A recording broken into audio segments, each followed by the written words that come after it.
En aquel tiempo dijo Jesús a sus discípulos: no temas, pequeño rebaño, porque vuestro Padre ha tenido a bien daros el reino. Vended vuestros bienes y dad limosna.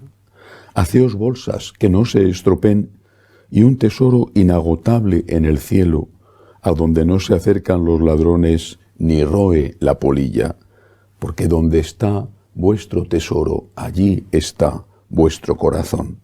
Tened ceñida vuestra cintura y encendidas las lámparas. Vosotros estad como los hombres que aguardan a que su Señor vuelva de la boda para abrirle apenas venga y llame. Bienaventurados aquellos criados a quienes el Señor al llegar los encuentre en vela. En verdad os digo que los hará sentar a la mesa y acercándose les irá sirviendo. Y si llega a la segunda vigilia o a la tercera y los encuentra así, bienaventurados ellos. Comprended que si supiera el dueño de casa a qué hora viene el ladrón, velaría y no le dejaría abrir un boquete en la casa. Lo mismo vosotros, estad preparados, porque a la hora que menos penséis, viene el Hijo del Hombre. Pedro le dijo: Señor, ¿dices esta parábola por nosotros o por todos? Y el Señor le dijo: ¿quién es el administrador fiel y prudente, a quien el Señor pondrá al frente de su servidumbre para que reparta la ración a sus horas? Bienaventurado aquel criado a quien su Señor al llegar lo encuentra portándose así. En verdad os digo que lo pondrá al frente de todos sus bienes.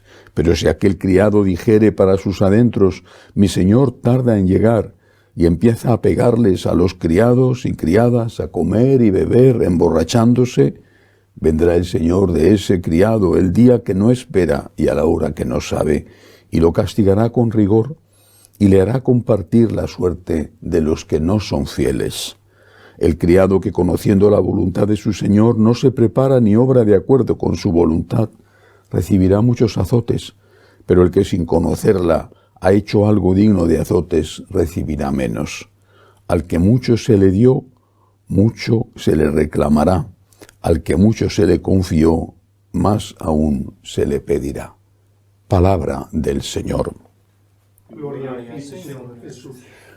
El Señor ha venido para salvarnos, no ha venido para condenarnos.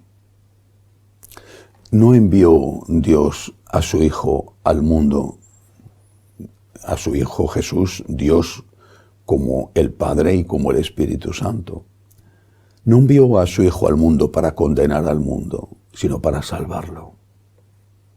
Yo creo que esta es la mejor noticia que jamás se puede dar, que jamás se ha dado en la historia de la humanidad. Hay salvación, hay vida eterna. Pero esto no es un gratis total. ¿Cómo va a salvarse aquel que no quiere ser salvado? Es el Señor el que salva, es el Señor, Jesús, el Salvador. Pero no puede salvarse aquel que rechaza la salvación. Dios nos ha creado a su imagen y semejanza, es decir, nos ha creado libres. Y respeta nuestra libertad con dolor, porque quiere nuestra salvación, pero respeta nuestra libertad cuando decidimos condenarnos. No es el Señor el que nos condena, somos nosotros los que nos condenamos. Nosotros nos condenamos cuando rechazamos la salvación de Dios. Dios no condena a nadie. Lo mismo que un buen profesor no suspende, sino que es el alumno que suspende porque no ha querido estudiar. Dios es el Dios de la misericordia y su misericordia se manifiesta con el perdón. Pero ¿cómo puede perdonar a aquel que no quiere ser perdonado? No es que Dios sea menos misericordioso o menos bondadoso porque alguien va al infierno. Dios ha hecho todo lo posible, incluso ha muerto en la cruz. Pero si el que va al infierno no ha querido recibir esa sangre derramada, no es responsabilidad de Dios, es responsabilidad del que ha rechazado la salvación. ¿Quién lo hace? ¿Quién va al infierno? Es un misterio, no lo sabemos. Sabemos quién va al cielo, que son por lo menos los santos canonizados. pero no sabemos quién va al infierno. Ese es un misterio. Pero Jesús, el Señor, que ha venido para salvarnos, nos está advirtiendo, el infierno existe. Y no nos lo está diciendo porque quiera meternos miedo, o porque quiera que vivamos aterrados, nos lo está diciendo por amor. Repito, es el profesor que dice, por amor a sus alumnos, va a haber un examen, no os engaño. Más aún, este profesor, este Jesús Maestro, es tan bueno que nos está dando las respuestas de ese examen. El profesor le dice a los alumnos, va a haber un examen, primero, el que suspenda no va a pasar el curso, pero como quiero que aprobéis, os voy a dar las preguntas y las respuestas del examen. Es bastante fácil aprobar así. Mirad, las preguntas son estas y las respuestas que os voy a las preguntas que os voy a hacer son estas. Es bastante fácil. El Señor nos lo ha dicho. Nos ha dado las preguntas y las respuestas. Te voy a preguntar, he tenido hambre. ¿Qué respuesta me vas a dar? ¿Te he dado de comer o no te he dado de comer? Si me dices, te he dado de comer, te diré, ven bendito de mi Padre. Y si me dices, no te he dado de comer, te diré, vete maldito de mi Padre. Pero te he dado las preguntas y las respuestas, porque es amor, porque viene para salvarnos, no viene para condenarnos. Nosotros nos condenamos y sabiendo esas preguntas y las respuestas que debemos dar, no damos la respuesta correcta. Entonces, vuelvo a leer lo que dice el Evangelio de hoy. ¿De qué sirve tener bienes si no vas a estar dispuesto, no vas a estar preparado para entrar en el cielo? Vended vuestros bienes y dad limosna. Haceos bolsas que no se estropeen y un tesoro inagotable en el cielo, donde no se acerquen los ladrones ni los roba la polilla. Porque donde está vuestro tesoro, allí estará también vuestro corazón.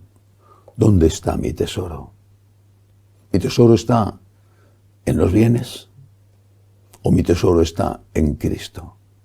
Si mi tesoro está en Cristo, vivo pendiente, deseando estar con Cristo, aquí en la tierra, por ejemplo, con la Eucaristía.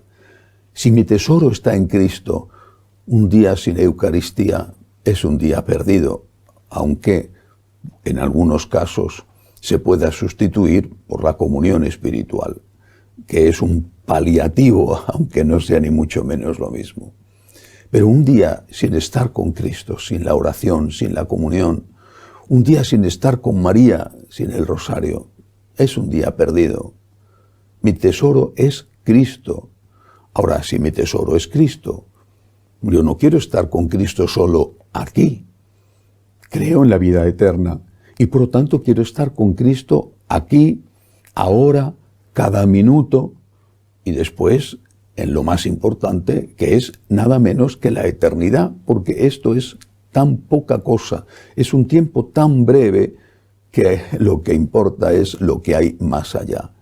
Por tanto, si mi tesoro está en Cristo, tengo que estar preparado para contestar a esas preguntas que el Señor me va a hacer. Y lo ha dicho, vended vuestros bienes y dad limosna. No dice vended todos vuestros bienes, dice vended vuestros bienes, es decir, una parte de vuestros bienes, dad limosna. Si vives con un poco más de austeridad, si derrochas menos, si gastas menos, tendrás más para dar limosna. En cambio, si piensas solo en ti y no hay nadie más que tú, o como mucho los tuyos, entonces no podrás ayudar a los demás. Claro, habrá casos en que se necesite ser ayudado y no se esté para ayudar. En ese caso siempre se puede ayudar con la oración y con el agradecimiento a las personas que te ayudan. Cada uno de nosotros debe de tener presente que si queremos estar con Cristo, si nuestro corazón está en Cristo, si amamos al Señor y queremos amarle aquí y durante toda la eternidad, tenemos que estar preparados. Y para eso, la oración y la caridad. Estar con Cristo aquí con la oración, estar con Cristo en la vida eterna, preparando ese camino con la caridad. Una caridad que exige esfuerzo, que exige perseverancia, pero que se verá recompensada con creces cuando llegue la hora de la muerte. Que así sea.